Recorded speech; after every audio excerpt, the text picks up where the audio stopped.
Fala, comando, tudo bem? Bom, dando continuidade aqui ao vídeo que eu falei com vocês que iria gravar sobre o priorize e execute, né? Essas técnicas que a gente tem de operações especiais que eu aprendi bastante num curso que eu fiz com os Navy SEALs, né? Tá até o diploma ali, né? Da academia da Echelon Front. E o que, dando continuidade para aquela história, né? A gente tinha acabado de sair de Brumadinho, a gente já estava 3 meses em Brumadinho, e a gente não podia continuar tendo contato com o rejeito. Os médicos recomendaram que a nossa equipe, por já ter trabalhado em Mariana, ter trabalhado em outras operações, que seria melhor a gente não estar tendo contato constante com o rejeito, porque não sabia o que poderia causar. A gente recebeu um chamado para ir para Moçambique, e esse chamado ele veio na verdade, do governo japonês. É, Encurtando a história longa, eu fiz um curso de pós-graduação no Japão em 2017 de gestão de desastres e tive muito contato com o governo japonês, e lá eles estavam precisando de alguém que falasse inglês e português, porque iria passar um ciclone em Moçambique e ia destruir o país todo. E eles precisavam de alguém que fizesse essa tradução do português para o inglês, né, porque em Moçambique eles falam português, e eles entraram em contato comigo porque eu já tinha curso feito lá no Japão com os japoneses, se eu poderia ser esse tradutor e tinha experiência em operações em desastres. E aí eu ofereci, melhor do que eu ir sozinho, eu ir com a minha equipe toda, enfim, fomos para lá. Só que a gente chegou 15 dias depois do ciclone ter passado. É, Nesse meio tempo a gente conheceu uma ONG chamada ONG Missão África, e nessa ONG a gente trabalhou junto com a, a Rafa Kalimann. Eu até então não conhecia ela. Ela fez uma campanha de arrecadação de alimento. Conheci um grande amigo meu também, o Adelardo, que hoje inclusive está com a gente na UNS. E a gente começou a trabalhar numa missão que era para distribuir alimento, porque ela arrecadou uma quantidade de alimento, de dinheiro muito grande para comprar alimento para essas vilas.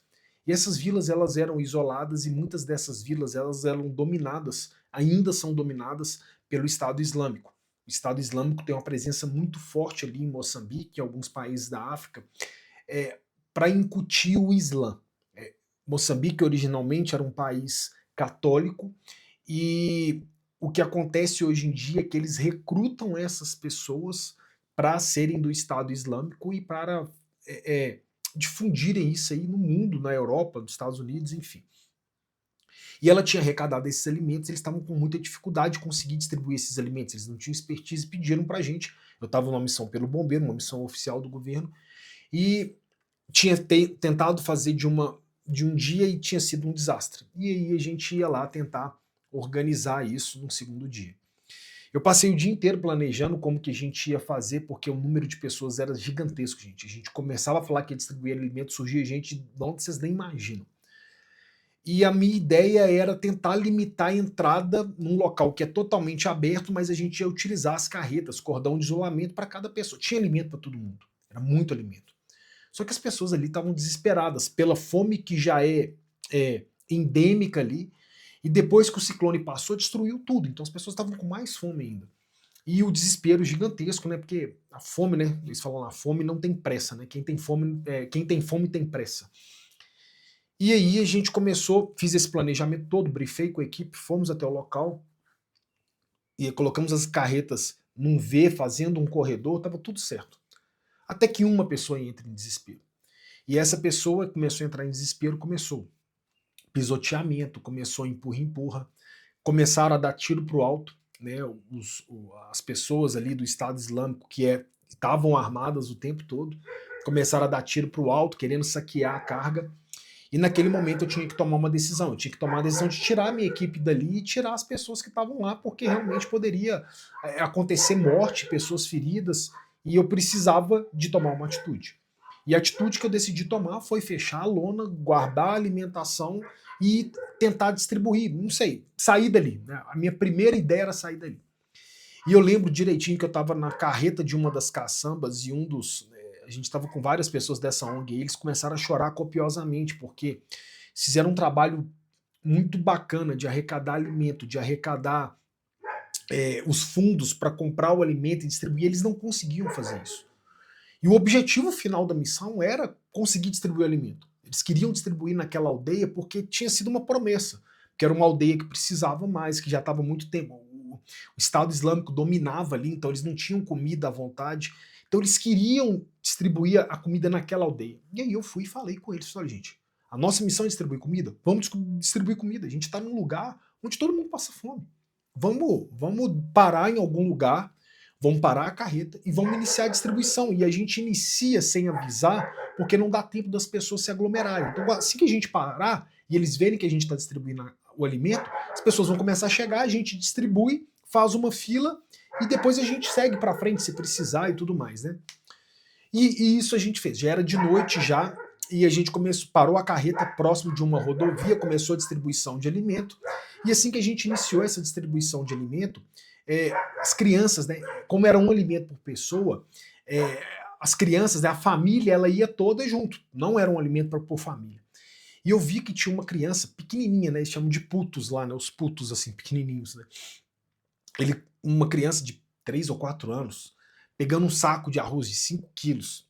E aí eu vi que essa criança pegou o saco de arroz de 5 quilos, ela foi até a frente, assim, e ela entregou o saco de alimento pro pai ou pra mãe, né? Pra duas pessoas que estavam ali na frente.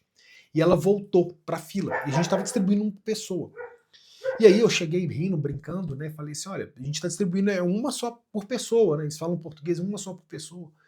E aí ele chamou a gente de branco, né? Ô branco, eu preciso de mais um branco, eu preciso de mais um branco. E aí chegou o irmão dele. O irmão dele junto da filha falou assim, gente, vocês já ganharam, tem outras pessoas para ganhar e tudo. E aí o irmão dele virou e falou assim para mim, ô branco, ontem a minha mãe falou com ele que se a gente não conseguisse nada para comer hoje, a minha mãe ia ter que dar ele para outra família. Isso é muito comum lá em Moçambique. As pessoas não conseguem alimentar, eles têm muito filho para proteger a família como se fosse um feudo ali. E se não consegue, eles dão os filhos, eles simplesmente dão os filhos. E eu lembro desse irmão dele falar assim, olha, ontem a gente passou a noite toda rezando. A gente passou a noite inteira rezando para conseguir comida. E vocês pararam aqui hoje. Cara, aquilo ali foi meio que uma facada no meu peito, né? De imaginar que como que as situações lá, gente, são inimagináveis. Vocês não conseguem mensurar o que a gente viveu lá. Dessa mãe no desespero de não conseguir alimentar a criança, dela dar a criança para outras pessoas. Tem muito uma questão ali de albinos que nascem, então eles acham que os albinos eles têm um demônio no corpo. Não vou nem entrar no mérito aqui do que acontece, mas são situações muito tensas, muito trágicas, sabe? E o que a gente viu naquele momento, né, aquela decisão que eu tomei, que eu achei que tinha sido uma decisão errada, num outro momento mostrou que foi a melhor decisão a ser feita, porque eu ajudei aquela família. E o que acontece muitas vezes na liderança, nas nossas questões, é que a gente às vezes quer seguir um plano que ele não está dando certo. A gente vê que ele não está dando certo, e não é só porque ele está no papel ali que você tem que continuar com ele. Você tem que entender que, olha, não deu certo, igual eu falei, erra rápido, corrige rápido, aprende rápido e vai para a próxima decisão. Toma uma decisão o mais rápido possível. E isso foi o que a gente fez. E essas situações, né, essas missões que a gente viveu, essas histórias que eu vivi, eu coloco isso no nosso curso de liderança, Liderança Extrema e Alta Performance, que é um curso que a gente está liberando esse mês com 50% de desconto para vocês. Vai ser só essa semana, na verdade, semana da Black Friday. Então, se você tiver interesse, a gente vai deixar o link aqui na descrição com o cupom para você ter com 50% de desconto esse curso. Que eu vou contar várias histórias e eu vou contar os aprendizados que a gente teve. Né? Não só essa questão do priorize e execute, mas tem vários aprendizados lá que vocês vão poder entender a melhor maneira de você liderar uma equipe e construir uma equipe de alta performance. Beleza? Agradeço a atenção de todos, espero que tenham gostado dessas histórias e lá tem outras histórias muito, muito interessantes para que vocês apliquem essa mentalidade do herói no dia a dia, a mentalidade de quem lidera, né, operações especiais.